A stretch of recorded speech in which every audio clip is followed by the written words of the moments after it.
Hello students. So today we are going to talk about Indian English literature, and in this context we are going to talk about Indian poetry in English, how it all started. So it is a brief history which I am going to talk about in this video. So, after the marathon efforts of Raja Ram Mohan Roy, English language came into existence in 1835, and since then a new intellectual and literary vista opened before the people of India, which awakened their literary and creative genius. It was during the later half of the 19th century when English literature in India began to take its root. But the real flowering came in the form of fiction and poetry.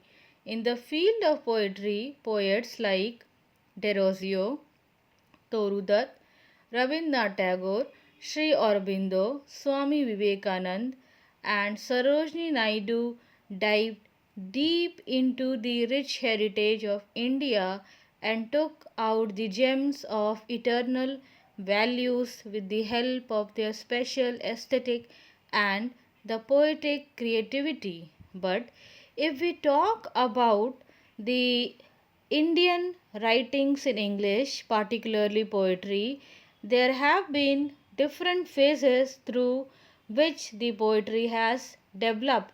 So, if we talk about the first phase of Indian poetry, we have to acknowledge few writers who inaugurated this Indian English writing. For example, Henry Louis Vivian Derozio, Michael Madhusudan Dutt, Ramesh Chandra Dutt, Manmohan Ghosh, Toru Dutt, Swami Vivekanand, Rajaram Mohan Roy. So these writers, though they inaugurated the first phase of Indian poetry, but they were imitative, and some were only the original writers.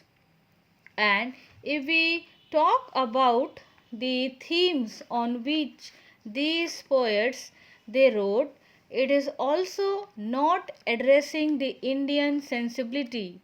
So, the first poet, if we talk about, is Henry Louis Derozio, and he is the pioneer of Indian English poetry. His poetry is marked by love for nature and patriotism.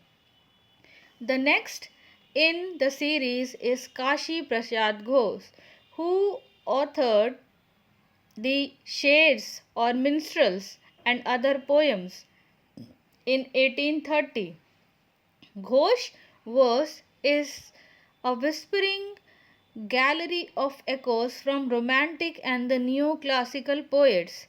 He used Indian materials in the poem about the Hindu festivals and the Indian landscape, but with the imitation of the West. Now, coming to the next poet, Michael Madhusudan Dutt. He is a major poet in Bengali, and he wrote the poem collection like The Captive Lady, Vision of the Past. But all these poems were the echo of Scott Wordsworth. Coming next in the series was Ram Sharma. He is also a imitative poem. Almost all the early Indian English poets considered so far had taken the British Romantic poets as their model. In spite of this, they had failed to produce the genuine romantic poetry because, in a sense, they were not romantic enough. They were merely copying the external features of the romantic poetry, missing the core altogether.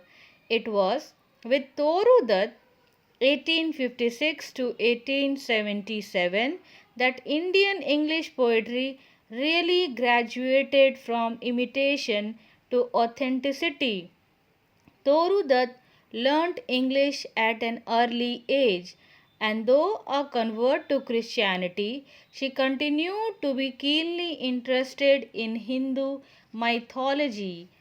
After Toru Dutt, we have one other poet, that is Ramesh Chandra Dutt. He was cousin of Toru Dutt. He also wrote both in Bengali and English, but he did his creative work best in the first language, and he only used English for translation. After Ramesh Chandra Dutt, we have Manmohan Ghosh. He was a truly Englishman. He was alien from his own culture, and he wrote a poetry collection that is known as Primavera. After that, we have Manmohan Ghosh. He was the younger brother of Aurobindo Ghosh.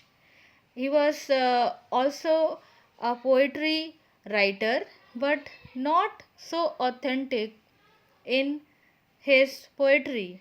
Then we have Swami Vivekanand, we have Raja Ram Mohan Roy, and with this begins the second phase of Indian English poetry.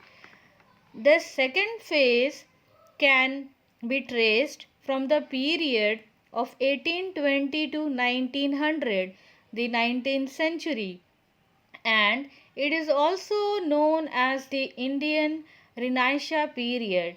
It was under the English education that the Indian writers turned towards writing and translating their regional works in English. The nationalists, the patriots who were fighting for Indian independence wrote and spoke in English, and they revive the dormant spirit of the masses.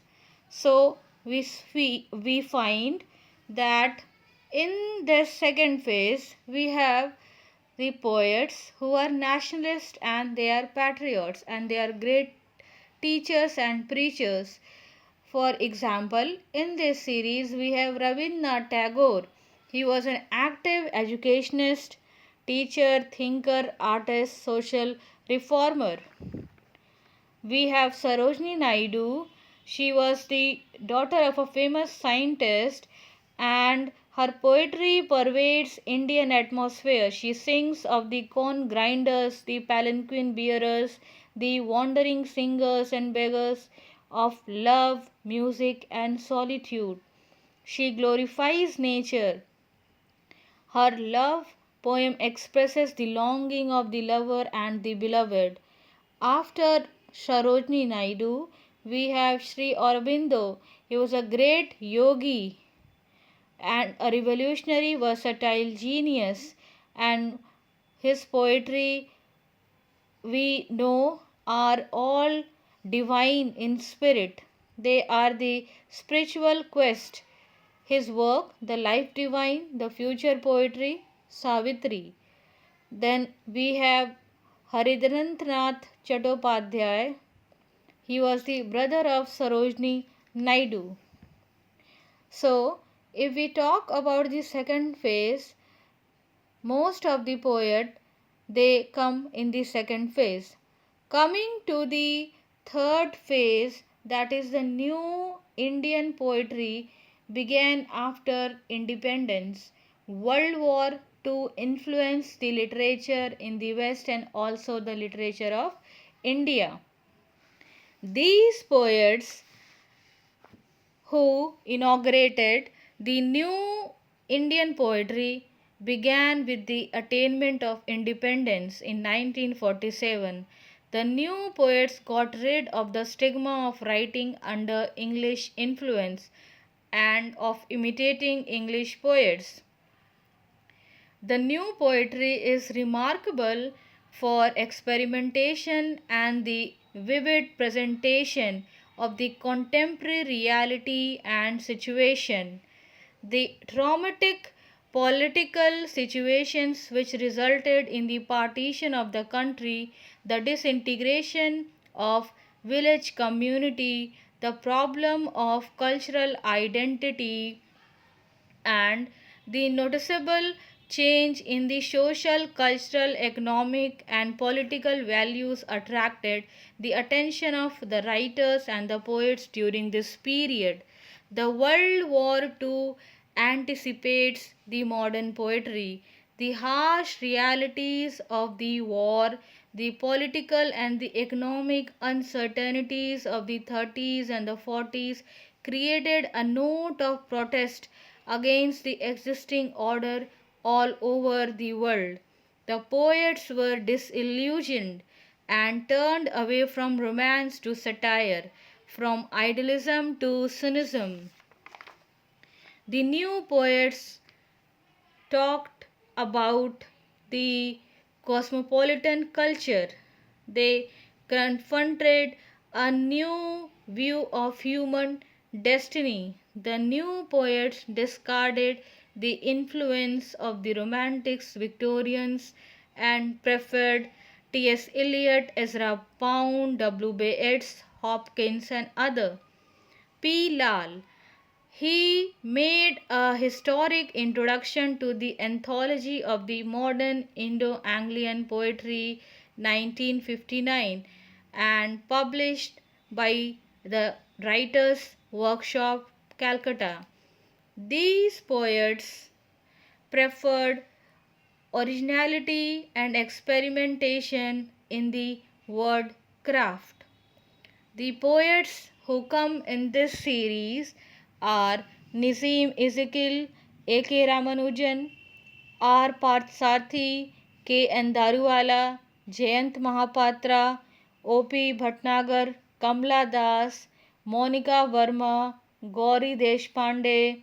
These were the new powerful voices in which we find new themes and new treatment. These poets dealt with the concrete experiences of men living in the modern world, the experiences which are influenced by their private life. They are mostly concerned with themselves and the surrounding allied to them.